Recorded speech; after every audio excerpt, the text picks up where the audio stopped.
नमस्कार दोस्तों, king global world school YouTube channel के इस नए वीडियो में आपका स्वागत है। हम लोग पढ़ रहे थे फिजिक्स और इसमें पढ़ रहे थे प्रकाश का परावर्तन। और प्रकाश के परावर्तन में आज हम लोग पढ़ेंगे दर्पण के गुण और उपयोग। और दर्पण में हम लोग पढ़ेंगे आज उत्तल दर्पण के गुण और कुछ उत्तल दर्पण के उपयोग के बारे में पढ़ेंगे। इसके पहले हम लोग अवतल दर्पण और समतल दर्पण का गुण और उपयोग पढ़ लिए हैं। यदि आप नहीं देखे हैं तो हमारा प्लेलिस्ट में वीडियो बना हुआ है, आप उसे देख लीजिएगा। तो चलिए ध्यान से देखिएगा। उत्तल दर्पण के गुणों को लिखें। आपसे प्रश्न आएगा कि उत्तल दर्पण के गुणों को लिखें या इन गुणों से ऑब्जेक्टिव प्रश्न पूछ लिए जाते हैं। तो कहेंगे उत्तल दर्पण के गुण निम्नलिखित हैं। पहला गुण बोलेंगे इसका परावर्तक सतह उठा हुआ होता है और अंदर के भाग में कलय किया गया रहता है। जो भी उत्तल दर्पण होता है उसका परावर्तक सतह उठा हुआ मतलब चमकने वाला सतह उठा हुआ। जैसे यहाँ ध्यान देगा, यह एक दर्पण है तो ये अंदर के भाग में कलय किया गया रहेगा और यह है परावर्तक सतह। परावर्तक सतह यह उठा हुआ है और अंदर के भाग में कलय किया गया रहता है। तो पहला ये गुण हो गया। दूसरा कहेंगे उत्तल दर्पण सभी किरणों को फैला देता है। इसी गुण से इसे अपसारित दर्पण भी कहते हैं। कहेंगे उत्तल दर्पण अपनी ओर आने वाली सभी किरणों को फैलाने का काम करता है। जैसे देखिएगा, इससे हम लोग किरण चलाएंगे, यह है P, यह है F और यह है C।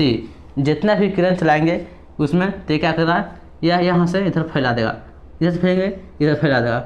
जितना किरण चलाएंगे सब क्या करने का काम कर रहा है, फैलाने का काम करता है, इधर से फैला देगा। तो इसी गुण के कारण इसे अपसारित दर्पण भी कहते हैं। उत्तल दर्पण को अपसारित दर्पण कहते हैं क्योंकि यह अपनी ओर आने वाली सभी किरणों को फैला देता है। ऐसा में तो दूसरा गुण हो गया उत्तल दर्पण सभी किरणों को फैला देती है। इसी गुण से इसे अपसारित दर्पण भी कहते हैं। तीसरा गुण कहेंगे उत्तल दर्पण में केवल काल्पनिक सीधा और वस्तु से छोटा प्रतिबिंब बनता है।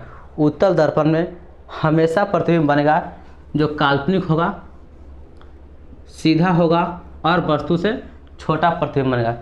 याद रखिएगा, एक यही ऐसा दर्पण है उत्तल दर्पण जिसमें काल्पनिक, सीधा और वस्तु से छोटा प्रतिबिंब बनता है। काल्पनिक, सीधा और वस्तु से छोटा प्रतिबिंब किसे बनता है, उत्तल दर्पण में बनता है। और काल्पनिक, सीधा और वस्तु के बराबर समतल दर्पण में प्रतिबिंब बनता है। ये दोनों में ये बहुत बड़ा अंतर है। यहाँ पे बहुत ज़्यादा गलती की संभावना हो सकता है। कहे काल्पनिक, सीधा और वस्तु से छोटा प्रतिबिंब तो बोलेंगे उत्तल दर्पण, और काल्पनिक, सीधा और वस्तु के बराबर तो बोलेंगे हम लोग समतल दर्पण में बन जाएगा प्रतिबिंब। तो ये था हम लोग का उत्तल दर्पण के गुण। उत्तल दर्पण के गुण समझ में आ गया होगा आप लोग को। अब हम लोग पढ़ते हैं उत्तल दर्पण के दो उपयोग को लिखें। प्रश्न आपसे आएगा, पूछेगा कि उत्तल दर्पण के किन्हीं दो उपयोग को लिखें। ऐसे उपयोग और भी हो सकते बताएंगे, लेकिन यहाँ प्रश्न में उत्तल दर्पण के दो उपयोग को ही लिखने को आपसे कहा जाएगा। तो कहेंगे उत्तल दर्पण के दो उपयोग निम्नलिखित हैं। पहला उपयोग कहेंगे हम लोग उत्तल दर्पण का उपयोग मोटर गाड़ी के साइड मिरर में करते हैं। जो उत्तल दर्पण का हम लोग उपयोग करते हैं मोटर गाड़ी के साइड मिरर, जितने भी गाड़ियाँ होते हैं वो ड्राइवर के सामने साइड में लगा होता है, जो गाड़ी से पीछे आने वाली गाड़ियों को देखने का काम करता है। यह गाड़ी हमारा गाड़ी का पिछला जो हिस्सा है कितना मुड़ा कितना नहीं मुड़ा, ये सब देखने का काम करता है। किस दर्पण से, उत्तल दर्पण से। इसलिए कहते हैं मोटर गाड़ी के साइड मिरर में उत्तल दर्पण का उपयोग किया जाता है। आपसे प्रश्न बार बार आता है कि मोटर गाड़ी के साइड मिरर में किस दर्पण का उपयोग किया था, तो बोलेंगे उत्तल दर्पण का उपयोग किया जाता है। और मोटर गाड़ी के हेडलाइट और सर्च लाइट में अवतल दर्पण चल जाएगा।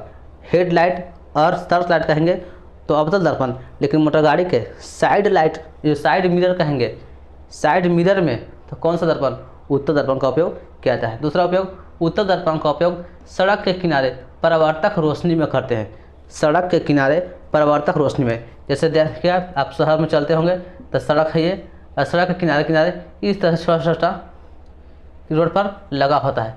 और लगता था हम लोग के बचपन में कि यह बल्ब है, लेकिन यह बल्ब नहीं रहता है, इस तरह से दर्पण लगा होता है, सेट रहता है सड़क किनारे किनारे। जब गाड़ियाँ चलता है तो इस दर्पण में जो होता है चमकता है, और चमकने से इसका साइड पता चल जाता है कि दिखाई दे कि वो हमारा अंतिम साइड ही है, अंतिम साइड ही है। तो कह सकते हैं कि उत्तल दर्पण का उपयोग सड़क के किनारे परावर्तक रोशनी में करते हैं। सड़क के किनारे किनारे में जो रोशनी होता है उसमें, और परावर्तक जो लाइट पिलर होता है सड़क के किनारे लगा हुआ, उसमें भी इस दर्पण का उपयोग करते हैं। सड़क के किनारे परावर्तक रोशनी में कर दिए, साइड बताने वाला मतलब कहाँ तक हमारा साइड है उसमें कर सकते हैं। उत्तल दर्पण का उपयोग सड़क के किनारे परावर्तक रोशनी में करते हैं। तो ये था दोनों उत्तल दर्पण का उपयोग। अब आपसे प्रश्न पूछा जाएगा कि उत्तल दर्पण का उपयोग मोटर गाड़ी के साइड मिरर में क्यों करते हैं। उत्तल दर्पण का उपयोग मोटर गाड़ी के साइड मिरर में ही क्यों करते हैं। तो इसका आंसर बताइएगा कि उत्तल दर्पण का दृष्टि क्षेत्र दूर तक होता है। जो इसमें लिखे थे, उत्तल दर्पण का दृष्टि क्षेत्र दूर तक होता है, और उत्तल दर्पण में हमेशा काल्पनिक और सीधा और वस्तु से छोटा प्रतिबिंब बनता है। इसी गुण के कारण मोटर गाड़ी के साइड मिरर में उत्तल दर्पण का उपयोग करते हैं, क्योंकि ड्राइवर जब भी देखेगा अपने से पीछे को आने वाले वस्तुओं को तो काल्पनिक देखेगा, सीधा देखेगा और वस्तु से छोटा देखेगा। अगर वस्तु से बड़ा दिखाई देगा तो उसका दर्पण में नहीं हटेगा, दर्पण बहुत बड़ा उसको रखना पड़ेगा। और अगर उल्टा दिखाई देगा तो वह ड्राइवर पीछे वाला गाड़ी के देखे में रह जाएगा कि अरे गाड़ी उल्टा आ रहा है, सीधा आ रहा है, छोटा आ रहा है, बड़ा आ रहा है। वो देख देख के सब हालत ख़राब उसको हो रहेगा, वो एक्सीडेंट भी कर रहा है। इसीलिए वह क्या कर रहा है, उत्तल दर्पण का उपयोग लगाता है ताकि वह काल्पनिक बने, सीधा बने और वस्तु से छोटा प्रतिबिंब बने। ये था उत्तल दर्पण का गुण, उपयोग और इसे था गुण। तो आशा नहीं पूरी विश्वास करता हूँ कि आप लोग को यह उत्तल दर्पण का गुण और उपयोग समझ में आ गया होगा। आज के वीडियो में यहीं तक, मिलते हैं अगले वीडियो में उत्तल दर्पण से कुछ संबंधित फार्मूला और ऑब्जेक्टिव को लेकर के। बने रहिएगा हमारे चैनल तक। यदि आप चाहते हैं कि हम 2025 की तैयारी हम लोग हमारे साथ करें तो आप हमारे चैनल को ज़रूर सब्सक्राइब कर लीजिएगा और अपने मित्रों तक ज़रूर भेज दीजिएगा। धन्यवाद।